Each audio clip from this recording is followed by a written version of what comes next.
We'll start in 2 minutes.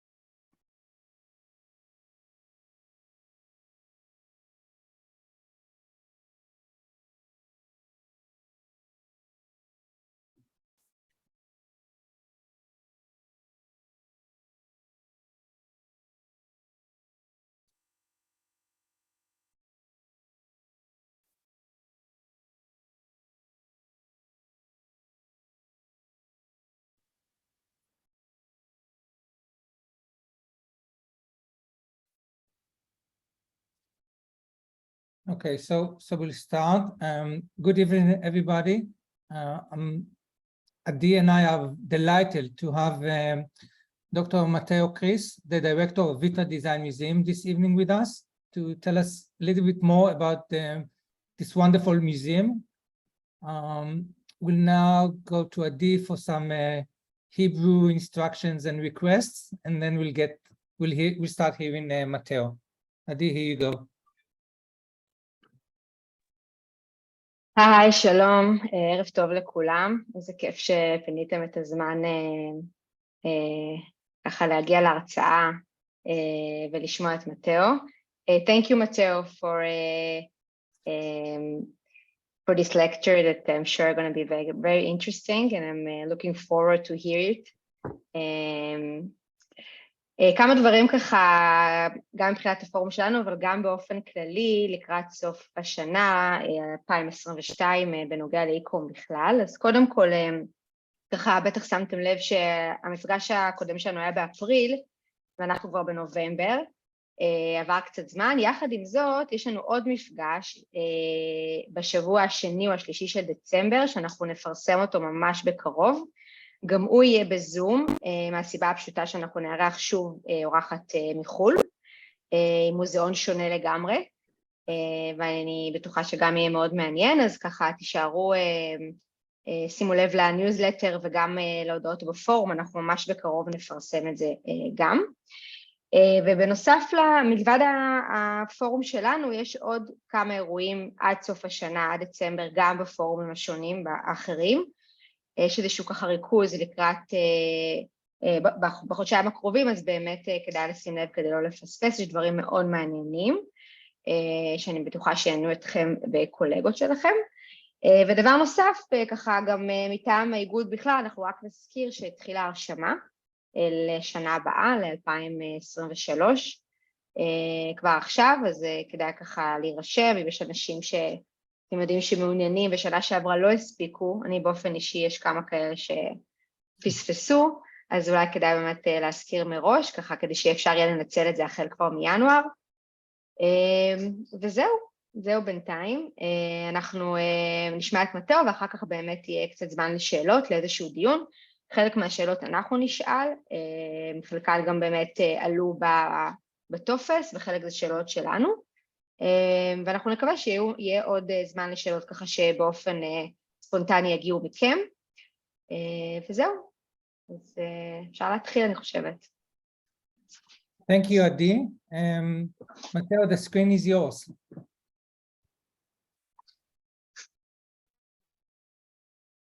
Hello, very happy to speak to you tonight.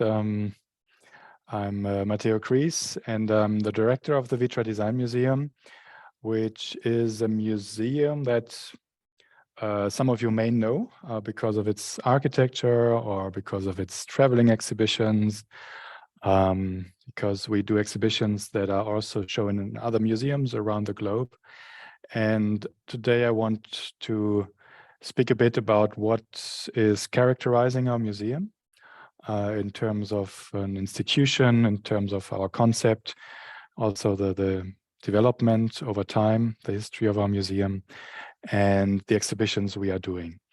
And to give you an idea of what type our museum is, what makes this type of museum special, and also how does it work institutionally, because it is quite special with regard in comparison to, let's say, normal public museums, which are publicly funded, often entirely funded publicly, or with some additional income through fundraising or trustees. But our model is quite different from that, and I will also try to address this, maybe with the idea in mind that we could discuss whether this is a model that could also be applied for other institutions or not.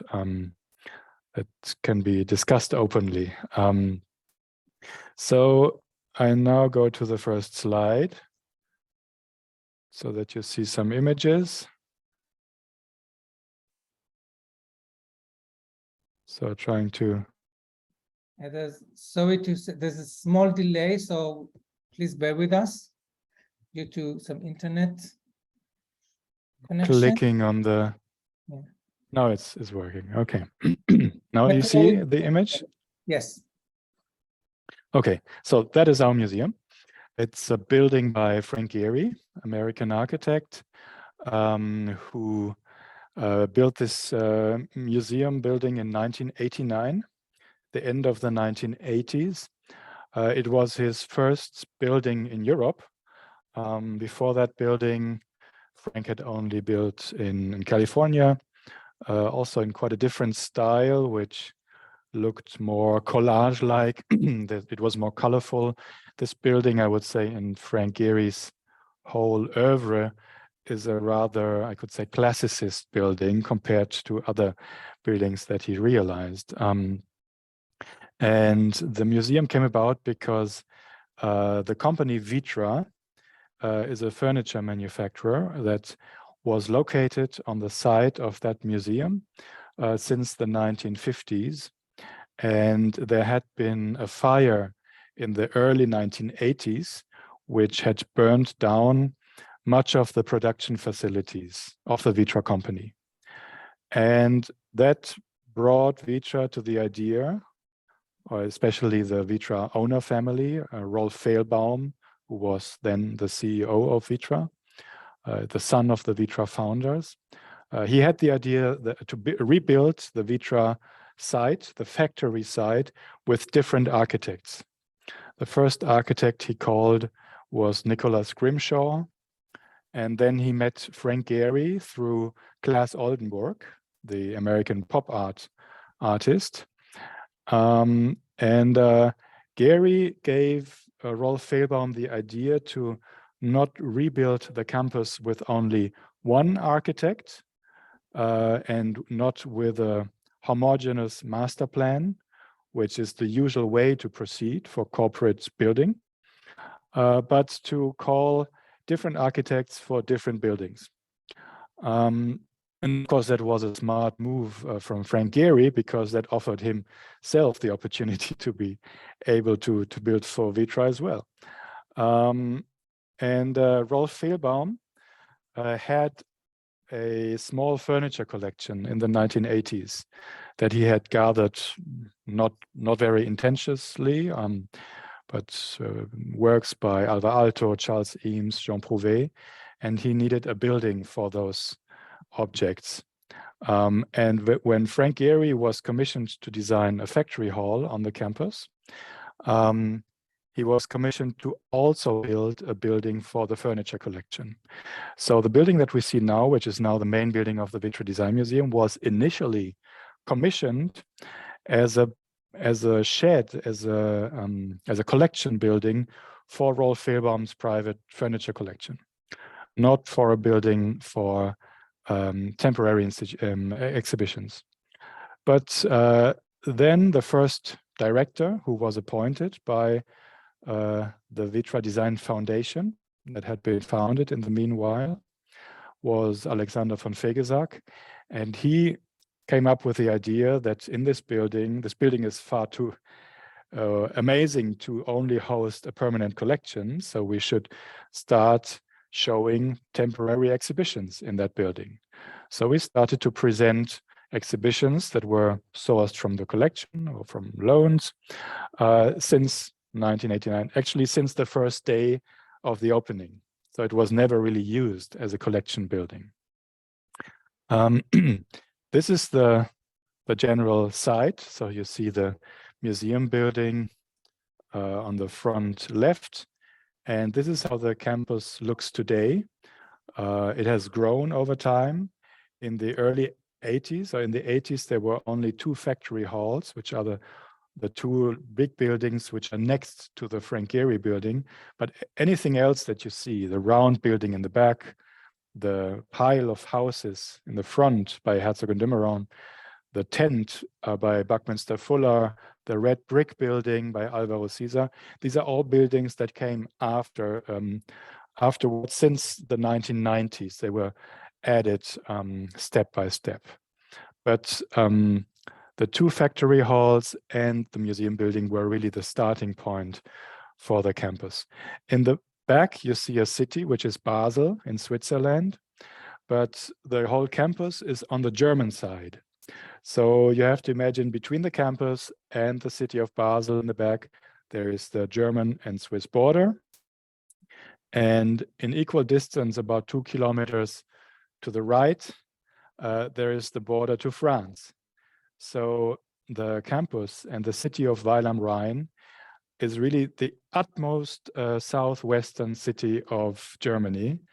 So I would say we're not considering ourselves, let's say, a very German institution. We're rather seeing us as an international or maybe European institution with a rather open mindset. And that is maybe different if we were, for example, in Berlin or in Munich, but being a bit at the periphery of Germany, also close to Italy, it's just 3.5 hours by car to Milan, just crossing the Alps, I think is also characterizing our perspective that we're taking as an institution. These are a few buildings that are on the campus. On the top left, there is a fire station building by Zaha Hadid, which was built in 1992. It was also Zaha Hadid's first building she ever realized. So that was another addition to the campus in the early 90s. Bottom right, there is a building by Herzog and Dümmeron, this pile of houses, which is now hosting showrooms and shops of the Vitra company. On the top right, it's a viewing platform by German artist Carsten Höller, who is a sculptor, basically. He designed this viewing platform with a slide, so people can go upstairs, have a nice view of the region, and then slide down through this spiral slide.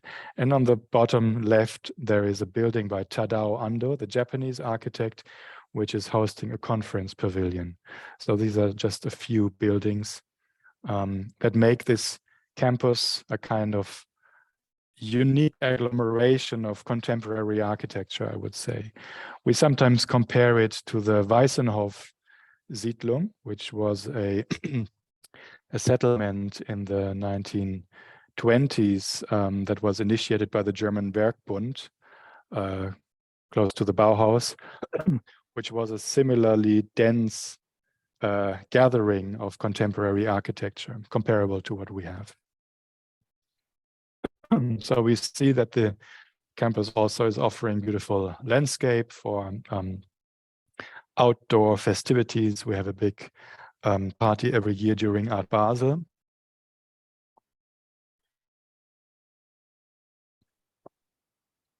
We also see the campus as a kind of experimental field for also temporary buildings. This is a robotic pavilion that had been erected in the courtyard of the V&A in London and was then moved to our place in 2017 when we had an exhibition on robots in the museum.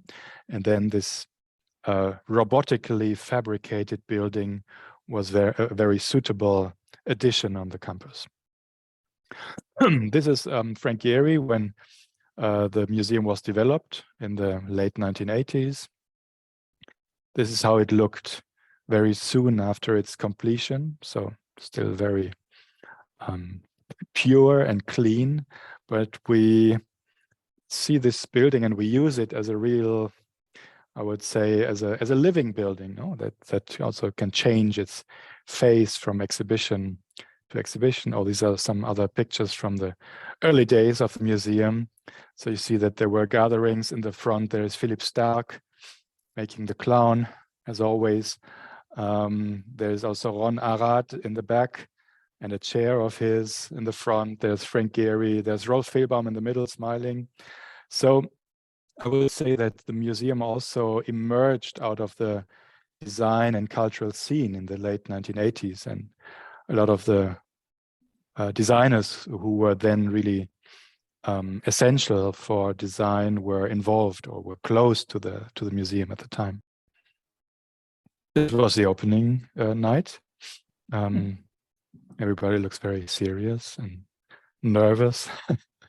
Yeah, this again was the opening. So in the middle, there is Alexander von Fegesack, who was the founding director, collector of design himself. On the left, there is Rolf Fehlbaum, who is still active in the Vitra company, but he has he's no longer the CEO. He has handed over the company to the third generation. And on the right, there is Frank Gehry. And what I was just mentioning, the campus, the unique thing is that we have space, and we have space to experiment, to work with, to create experiences for the visitors. So from time to time, we add things like this when we had an exhibition on designing with light, and we added this sculpture.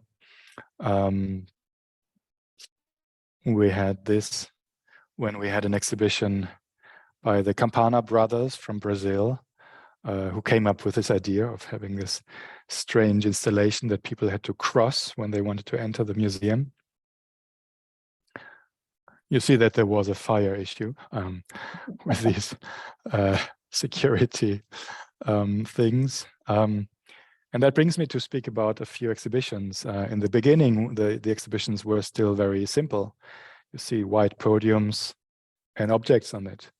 So I think our museum also tells a story of how design exhibitions have evolved over the last 30 years, from very object-focused exhibitions towards more complex and contextualizing exhibitions and media-based exhibitions.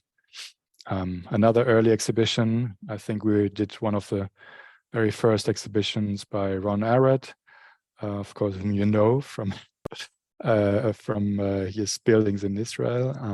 We have a lot of objects by Ron in our collection. Very early, we also looked towards other cultures. This was an exhibition about African seeds in the early 90s. An exhibition about Jean Prouvé in the late 90s, quite long before Prouvé actually became a collector's dream, or a nightmare, as you put it, depending on the prices. The prices are now in horrendous dimensions, but we were able to acquire a lot of Prouvé pieces when they were still affordable. This was an exhibition in 2007 about Le Corbusier. So you see that we also started to move away from the object, from the furniture focus, also to look at other media around furniture, like architectural models, drawings, films.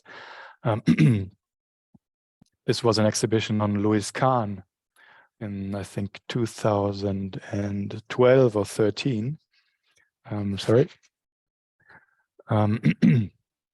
So it was a collaboration with the Louis Kahn archive at the University of Philadelphia and the University of Pennsylvania in Philadelphia. Exhibition with Konstantin Gricic in 2014. In the middle, there's Konstantin explaining his exhibition.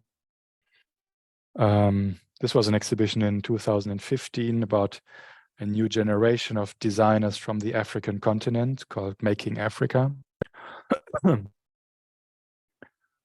So you see that we also moved away from the furniture focus involving fashion, photography, more conceptual design approaches, long before that exhibition, actually. That's just an example. And we also tried to discover surprising themes, like in this exhibition that was called Night Fever, that was telling a design history of the nightclub.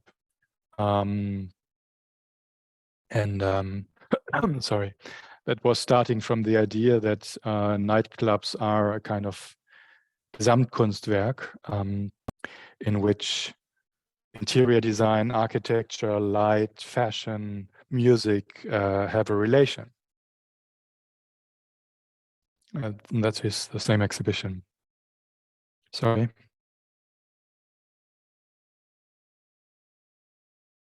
An exhibition owned by Krishna Doshi, an Indian architect. Design and Surrealism, an exhibition that involved a lot of beautiful artworks placed in dialogue with design works. A recent exhibition on plastic in design. And here, of course, we are addressing a big question of sustainability. Speaking about a material that we are very dependent on and it will be difficult to replace. But at the same time, we have to change our use and the way how designers use it. So that was the storyline of the exhibition. And that is our current exhibition on robots in design. So you see, we even have a real robot, industry robot here, but also, let's say, more conceptual applications of robotics. And the whole exhibition is structured by questions that accompany the visitors throughout the exhibition to show that in the field of robotics, it's probably not the time to give definite answers, but to ask the right questions. And that is what we do with this exhibition.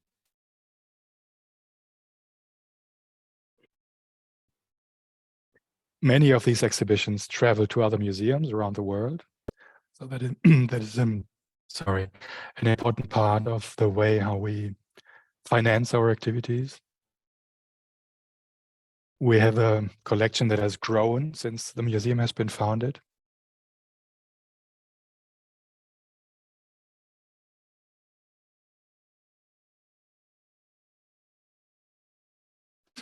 Sorry, I'm a bit throat problem, so I'm doing a bit quicker, and then maybe we can move on to questions, which might be easier for me then.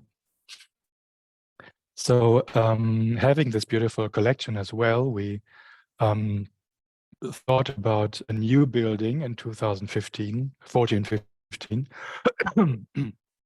and we built this building by Herzog & de Meuron, which is now hosting the collection, in a new building, which is our second building now, besides the Frank Gehry exhibition building.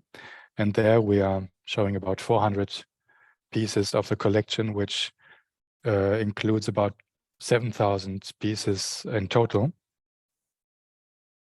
We also do small exhibitions in that building, mainly sourced or reflecting on the collection, sourced from the collection. Like this exhibition, which was about prototypes by Charles and Ray Eames. Or the current exhibition that is sorting the collection by color. So there we made this kind of visual experiment. How does a collection look like, or what does a collection tell us if it is not sorted by the usual chronology, but by color instead? And interesting things are happening suddenly, because you see objects next to each other, which you would never place in a relation to each other. So that was an experiment with an open outcome. Some people were skeptical, but the result is just mind-blowing, and we love it, and the visitors love it as well. Because suddenly, you create bridges across styles and times and materials, and the common thing is color. And besides being a wonderful visual experience, it really tells you very unexpected relations. And I think that is what a collection is about. Is not only about what you already know, the stories or the usual storyline, but also these unexpected encounters between objects that maybe you haven't brought in relation, but suddenly there is a reason to see a relation. And we also give a lot of importance to educational activities. We publish our own books for every exhibition. We publish a catalog, so we are a publishing house as well. We very early in the 1990s, we also launched these products that you see here, which are miniatures that are depicting objects from our collection and that are distributed and offered by our museum as a product, which is another source of income, because we only get a rather small part of our annual budget from the Vitra company, from the foundation, and the rest has to be financed by our own activities. So the income that comes either from ticketing, sponsoring, guided tours, the publishing house are all essential for us to finance the activities as we are doing them. These are a few of the books that we published in the last years. This was probably the most important book we ever published, the Atlas of Furniture Design. It cost me and the team about, I would say, 7 to 10 years of work, that book. So it documents about 1,700 objects from the collection. And it's on the market since 2019. And we host lectures on the campus. This is David Chipperfield, the architect. This is an opening of the exhibition on Balkrishna Doshi. We also do children workshops with local schools, kindergartens, but also with student groups. And in those workshops, we also include more and more digital technologies, like these people working on 3D printing machines. And so I would like to end with something that I would call our mission. Today institutions have a mission, so we have one as well. I think the mission, hopefully, is quite clear from what I just described. So it should be as clear as it is here, written here. So what we see design as a tool to change the world to the better. So we have a very ambitious idea of design. And what we want to do is to create knowledge, but not only, let's say, scientific knowledge, but also experiences around design for a global audience, whether it's on the campus or with our traveling exhibitions or online. And this specific location that I just described, close in Germany, but close to Switzerland and France, I would say in the heart of Europe, is shaping our perspective, which is a rather international perspective. It's not a national perspective. We consider ourselves a European design museum, and we want to create knowledge, projects, initiatives that are globally visible. So not only on the campus, but also digitally worldwide. So visitors can be in an exhibition in a partnering museum, but they can also be on the campus or online. And that is a rather open understanding of what a museum can be. But I think it's where history and digitalization is bringing us at the moment. But we also give the campus, the physical site, a strong importance, because this is another very important thing that we have and that we love, that we have this beautiful place that is including nature, architecture, industry, culture. So we have a lot to offer to people physically, and that can be never replaced by a digital experience. So that is our understanding of ourselves as a museum. And I hope what I just outlined with all these images is underlining this very condensed version of a museum's mission. So thank you very much. That was what I prepared, and I'm happy to start a conversation or answer questions.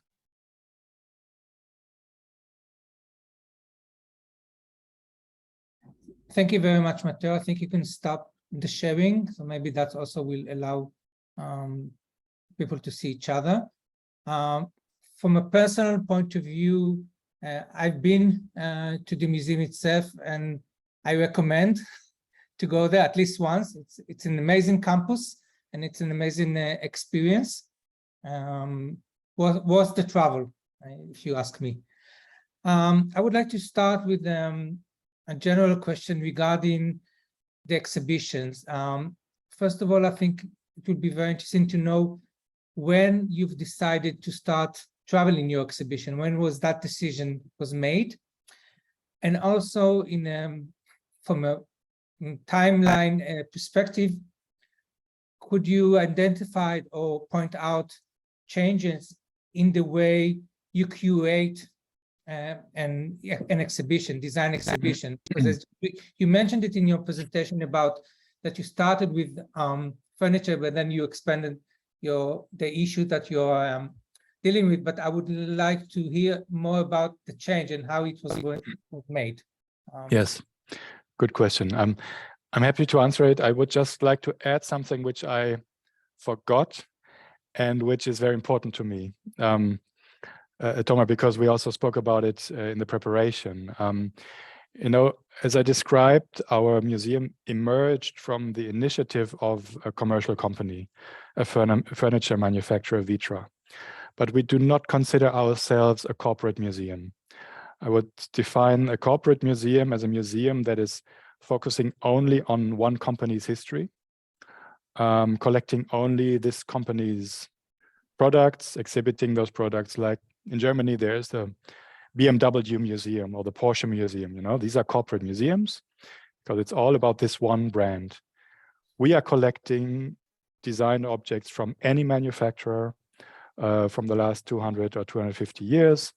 We are including them in exhibitions. Often we do exhibitions even about competitors of Vitra, and we go far beyond furniture in our exhibition. So we also did an exhibition with the fashion designer Issey Miyake, or about an architect who doesn't have any relation to Vitra. So that's important to me to emphasize, because sometimes this link to Vitra leads to the misunderstanding that we are entirely financed by Vitra and we're doing marketing for Vitra and we are the Vitra museum. We're not. I see ourselves as a museum that is in its activities, in the exhibitions, in the publications, in the educational activities, is more comparable to a normal public design museum than to a corporate museum that is linked to a single company. And that's important for me because, well, I'm an art historian, and that's how I see our museum and how I have contributed to develop it over the last 25 years. And that's also the agreement with Vitra. So Vitra doesn't want us to only focus on one company. So back to your question, Tomer. We started very early to travel the exhibitions. That happened in the mid-1990s, were the first exhibitions that traveled. And I think at that time, we were one of the first museums who did that really systematically. Of course, there had been exhibitions that traveled before, already in the 1950s and 60s, but it was more, when exhibitions were traveling, it was often some governmental initiatives, but rarely it was a museum that was traveling it and building, and a museum building up the infrastructure and the staff and the expertise to have a whole, let's say, department that makes traveling exhibitions. So that's something we developed since the 1990s.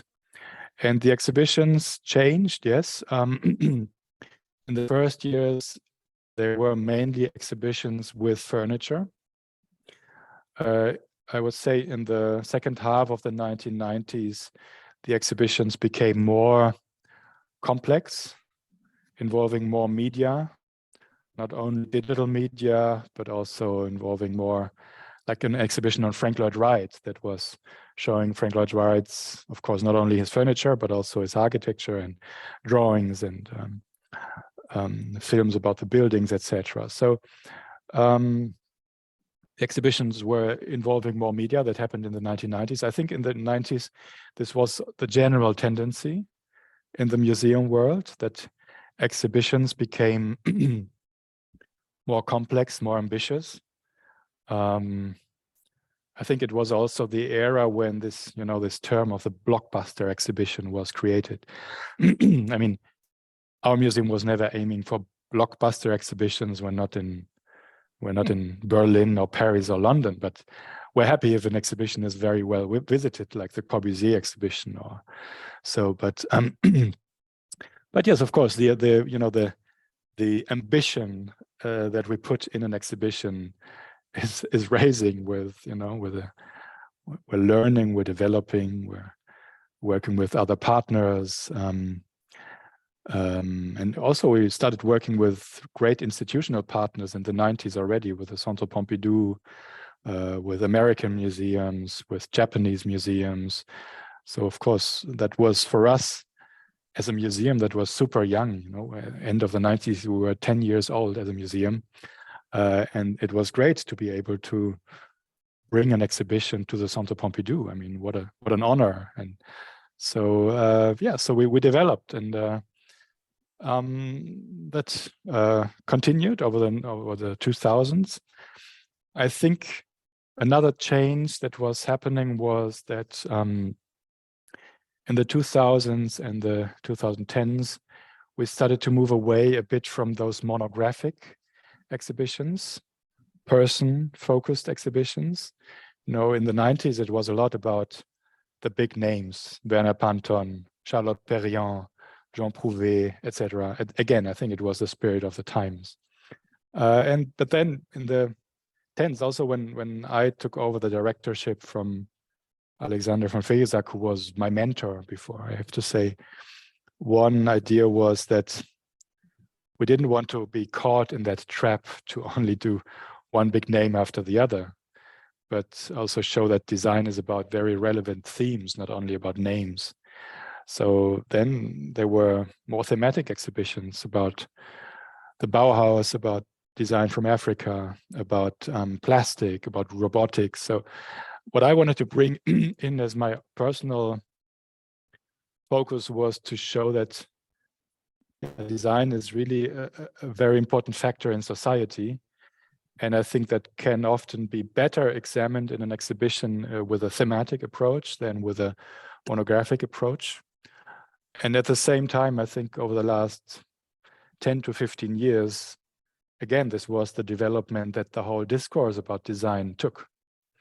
The discourse moved away from the form and from the surface and from the visual side of design towards the societal role of design and the responsibility that designers have. So in the 1990s, there was little discourse about the social responsibility of a designer. Sadly enough, it was still very much about stylistic phenomena, People were doing spectacular things. Ron Arad was doing his furniture sculptures, and others were minimalists, and still Philip Stark was, the playful guy, but there was little discussion that, all these plastic objects were harming the world, and that it's just overconsumption that is driving the design machine. That happened, I think, after the turn of the century. it soon started in the 2000s with the first exhibitions by Paolo Antonelli. The term of critical design was coined by Dunn and Raby, the American designers, at the end of the 90s. 1999 was the first book that published the idea of something that could be called critical design. 1999. So slowly this other more critical discourse about design emerged, and we as an institution, of course, contributed to that change of perspective. And I think that is still a line that we're following. So we're still trying to explore the new possibilities that and also the new responsibilities that we have as an institution to address the responsibility of design and designers, but also of manufacturers, also of consumers. And I think we also have to address the huge and massive problems that we have. I think that is like the next step, not only taking the designer's perspective or the consumer's perspective, but also the planet's perspective. Next spring, we're doing an exhibition on gardening, on gardens, because there's a whole new generation of designers, artists, architects who are discovering the garden as a kind of field of experimentation for a more sustainable future. So somehow we feel that the garden has become a new place of the avant-garde, and we want to examine that in an exhibition.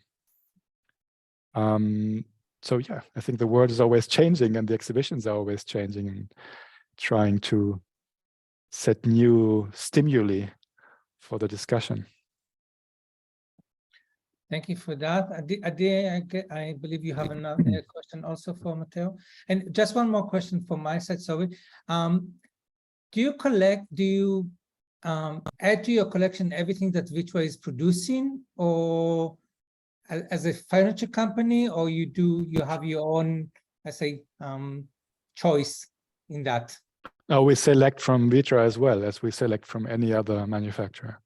We couldn't take every Vitra product in the collection. Would be too much. Okay.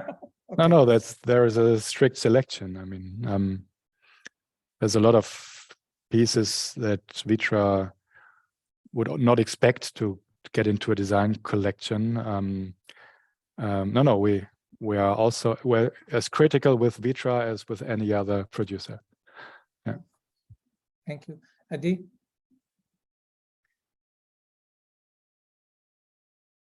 Adi, I'll mute. Okay. It always happens. Thank you, Mateo. A few of the things you already discussed were in some of my questions, but still, I'm really curious about, you were talking about the responsibility of design and design museum. And one of the things I wanted to ask you was about the differences between design museums like Vitra Museum and Design Museum Cologne, for example, and some others, compared to big and maybe giant museums that have design departments that have also other exhibitions, usually art, and also design exhibitions. When you need to, you have a mission to make people come to a small town to see only design, and they expect design to be an entertainment, right? They want to see beautiful things, and they want to, have a maybe interactive experience or whatever. But still, we need, as a design discipline, and our responsibility for all the objects we have around us. How do you settle this gap between the audience expectation to see those beautiful things and the responsibility of design museum? That was one of the things I was curious about.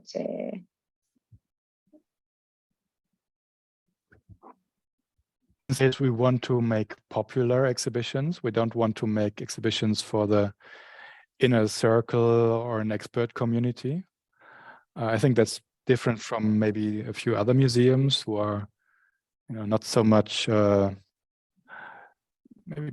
saying they are more independent of in what they offer, and then they see whether they find their public or not. I think the public is a very important factor. I respect the public's reaction, and I think it's a good thing to be wanting to be popular. On the other hand, I would say never underestimate your audience. I think people can learn and want to learn, and if you make it too simple, people don't have anything to learn. So, I mean, an exhibition on plastic, for example, is addressing a super, super complex problem, I mean, how complicated is that on a technological level, on an industrial level, on a political level? There's so many discussions that are interwoven here. But at the same time, everyone immediately understands why it's important to make an exhibition about plastic in a design museum. It's totally, you don't have to explain that or justify that. That's true. This is what we want to, how we want to make exhibitions, that have an easy access, but then are bringing people to an ambitious level of discussion, and show them that they can develop or learn new things. People that come to the campus, yes, you're right, they come there because they want to spend a nice day. Many of them come not only for one exhibition, but because when you move there, in summer we have, a lot of people that are passing by from Northern Europe, because we're very close to the highway, Northern Europe, the Benelux states, Scandinavia, UK, that are passing by, going to Italy or France or Spain, because we're really at the border. So we have these people, and they have time because they're making a stopover with their caravan. And then they are not only coming to see one or two exhibitions, but having a coffee in the restaurant, looking at the museum shop, strolling through the garden, sliding down the slide. So it's this. No, I would say we have the possibility to create a good experience for them, and different experiences around design. Why did I say that? Yes, because sometimes people come with expectations that are not, not the usual museum audience. Not now I'm going to a museum, I'm going to learn something, and going to read a lot of wall text, but just curious what the campus has to offer. But I think that is an advantage, and I think also making exhibitions today is thinking very much about the experiential side, not only about the intellectual side. And that's, it's fun to do that. It's a very holistic view that we can have of the experience. Maybe that's the advantages of design. I mean, this whole experience, and you can come very open-minded and then discover things through experience you maybe not expected to. I can absolutely. I mean, one day we should also do an exhibition about food, because it's another aspect of design. And so far people experience food because they can go in a nice restaurant on the campus, but it's another aspect that you can both either experience with your body or with your mind. Funny you say that, because the Design Museum Holland will open an exhibition about food next March. So you should plan to travel there to us. Yes. Yeah. Are there any other questions from the audience? We'll be happy to. I know Mateo will be happy to answer. It's not mandatory. Just thought if anybody wants to ask.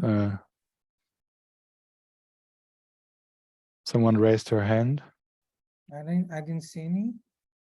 You can just unmute yourself and ask the question. And well, I would like to say something. I'm listening to you and I'm enjoying the lecture. Thank you for saying whatever you said. I've been in אפי, את נקטעת. exactly what you said.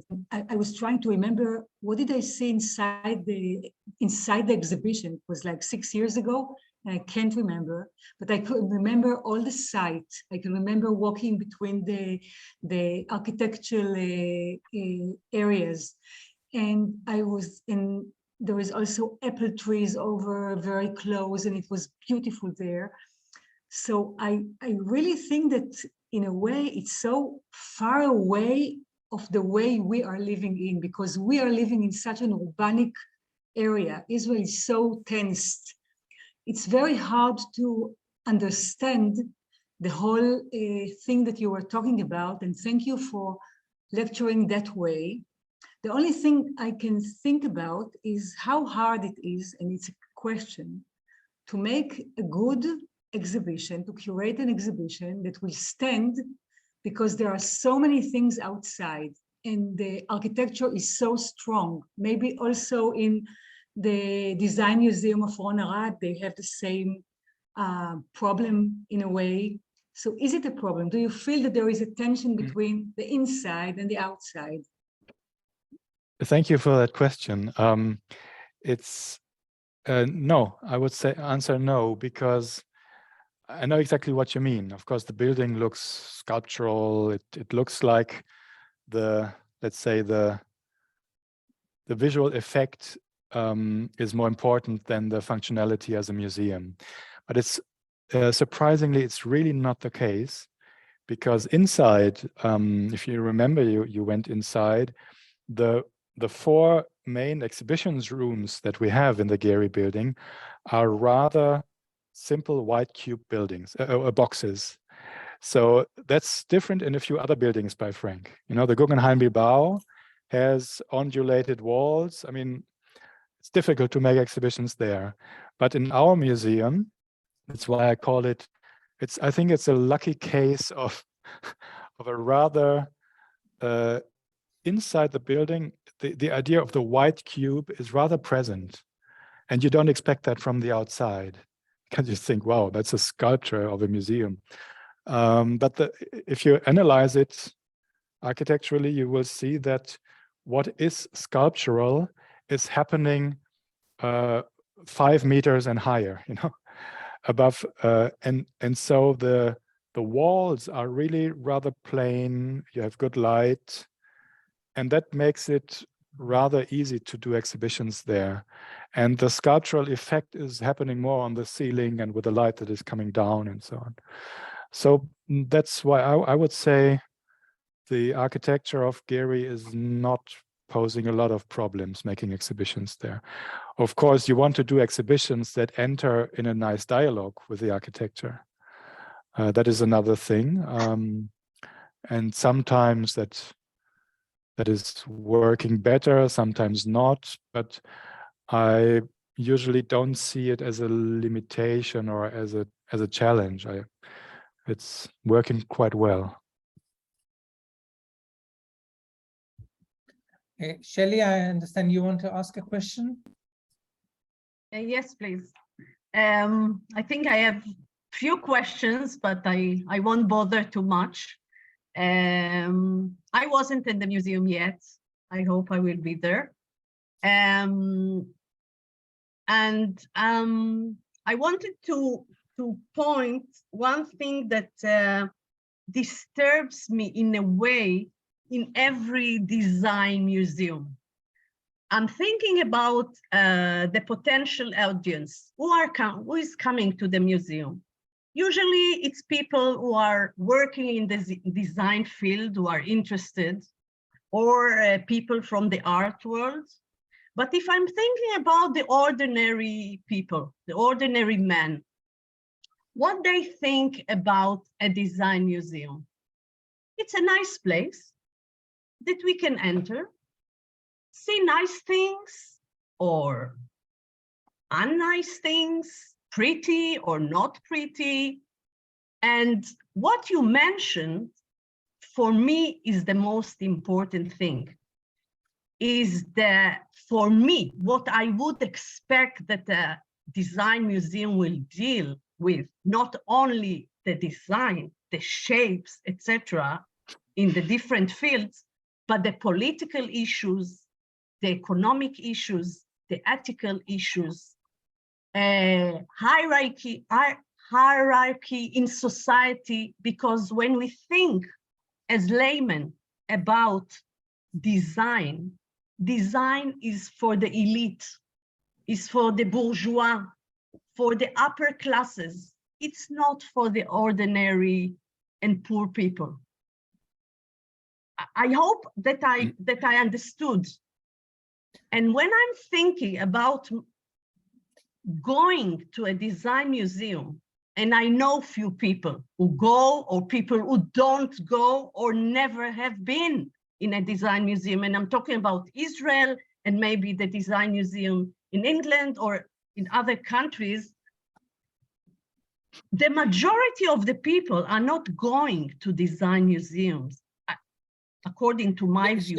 Shelley, I would ask, what is the question though? Because the question is, and I think I was satisfied by what you mentioned, that you try to deal with political issues and other social issues in the exhibitions. And I wrote the list of the exhibition that you mentioned, Making Africa, the Night Fever, the plastic, etc. And I think that the subject that you chose are really interesting things that go beyond a design. And this is, I think the most important thing. And I would like you to say more about it, and also about the education project in your museum, if you can speak about. Thank you. And I enjoyed your lecture very much. Thank you. Yes, I mean, you described it perfectly, so I cannot add so much. That is, as I showed, that's why I also wanted to show the evolution over time. You know, I want to show that, of course, in the beginning, in the 90s, design exhibitions were about the form of, let's say, about originality. You know, that's a terrible word. You know, if you want to be original, and then design comes out. So many misunderstandings. And but yes, that was the time. It was a time, we have to see, in the 90s, also when a lot of people didn't yet know what design was. You know, design is a very young term, and they didn't know that there is such a thing as a design museum. You know, that I think we and the Design Museum London, we both opened in 1989, were the first museums that had the name Design Museum. There was not a name Design Museum. There was design department at MoMA, at the Centre Pompidou, etc. And there were some museums of applied arts, but that's it. The term Design Museum was coined in the 1980s. So there you see, you know, where we are coming from. And of course, in the first years, you do a kind of pioneer work. You educate the audience. You try things out. You know, you try things out. Okay, what is a design exhibition? What can a design exhibition be? And then, but I think we learned very quickly. We developed very quickly. And today we're at a completely different point. And as you say, we think that exhibitions like the one on plastics, or on robotics, or on a new generation of designers from Africa, these are exhibitions that can also speak to people who don't know much about design. I'm very often trying to take the perspective of people who don't know about design. Would they understand what we want to tell them? Would they understand the exhibition? Would they understand the topic of the exhibition? I think an exhibition on plastic is pretty straightforward and still has a lot to say. You It's not trivial. It offers a good access, a very popular access, but then we can argue on different levels in the exhibition. We can bring in interesting exhibits and so on, and yeah, that's what I described before. So that's what we try to do, to not exclude anyone, and really work against that cliche that design is for the rich people and design is only when things are dysfunctional or decorated, and pragmatic things cannot be designed. All these misunderstandings, which have always been there, but yeah, I think we have a lot of good arguments and a lot of good ways how to deal with these misunderstandings and tell people that, yeah, offer people the possibility to learn and to develop their point of view. And that's why the educational part is so important. It's not only exhibitions, it can also be a guided tour. We are doing about 3,000 guided tours a year on the campus. And we're doing so many because it's not only exhibition tours, but also architectural tours. So of course, if you do 3,000 tours a year, which is more than about 10 tours a day, that is a huge potential of direct transmission of knowledge, transmission of knowledge about architecture and architects. And there also we work with schools. We work with the school authorities of the region. We work with other groups in Switzerland, Germany, and France. So we try to also open up the campus so that it doesn't become, the campus is a very perfect place. Sometimes it looks so chic and so perfectly kept that some people might have are too shy to enter that campus. And we try to be very inviting and open and tell people that they can come, they should come. Thank you, Mateo, for that.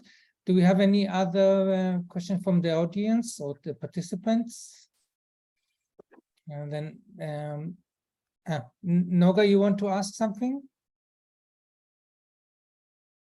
Yes, thank you. Thank you very much, Mateo.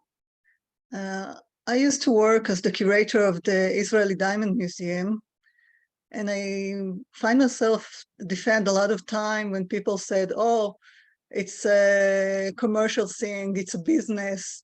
And I want to ask again, if you can emphasize, how do you keep the fine line between, especially in the collection section, between being a design museum and not look like a high-end design shop? I think in the collection it's not difficult because we have criteria according to which we collect. We have an acquisition committee in which we discuss very carefully what we bring in the collection. You wouldn't, it's a different, we're not collecting according to the market's logic. The design, I think there's two logics in the design world. One is the logic of the market. There can be things that are very successful commercially, but they don't need to go in a design collection, in a museum's collection. And then there's other objects which might not be very successful commercially, but they are relevant because they might explore a new technology, or they might address a certain topic, or they might be very eye-opening in regards to sustainability. So then they might be interesting for a design collection. And then there are cases where the market logic and the curatorial logic fall in one. And then it's very interesting. But we've never tried actively to make sure that our collection doesn't look like a beautiful shop, but I think it doesn't. So I think the criteria that we apply are clear enough to avoid this. And then, of course, we have a lot of historic pieces. You know, we have pieces from the late 18th or 19th century, and we have experimental pieces, we have prototypes, we have pieces that never were launched on the market. So there's a lot of these works that when one walks through the collection, I think will make very clear that it's not a beautiful furniture shop. I understand your question totally. I don't know if that's an answer that is enough, you know, to understand. It's difficult for me because, you know, from the daily activities, it's so clear to me that it's nearly hard to explain how it works. And then, you know, generally, I mean, the differentiation from, you know, a design museum that has always to do with economy and with companies, of course. But I mean, we always make choices with objects that we choose for an exhibition. I mean, what we would rarely do is to just take a new product that is on the market and just place it in an exhibition. There have to be very good reasons if we do that. In other cases, if we work with a designer, we would, I don't know, we would get a prototype, or we would get, or we would explain at least the process, how it was developed. We would always add a layer of reflection, which is not just showing the polished, finished object that you could find today in a shop and buy. So, and we're all art historians, you know, we're interested in context and the history and the story around the object. So that's how we do it. Like every other museum curator would probably do as well. Thank you, Matt. Thank you very much. I think it's time for us to wrap it up. Thank you again, Mateo. This was, for me... Maybe I forgot, sorry, Tומר, just to interrupt you. Maybe one thing is, I would like to add, one thing are the publications, the books. You know, I mean, the publication always document that we have, besides having a popular approach, that we're also having a very thorough scientific approach.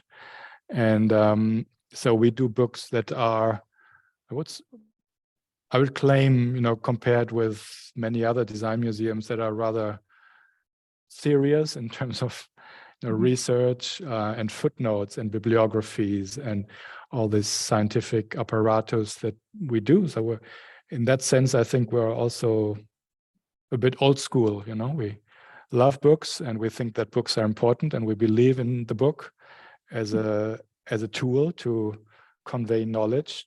And maybe that's more the tool for the researchers, the scholars. And I think that this publishing activity makes it also clear that we have a serious perspective which takes the economical side of design seriously, but it's not our perspective.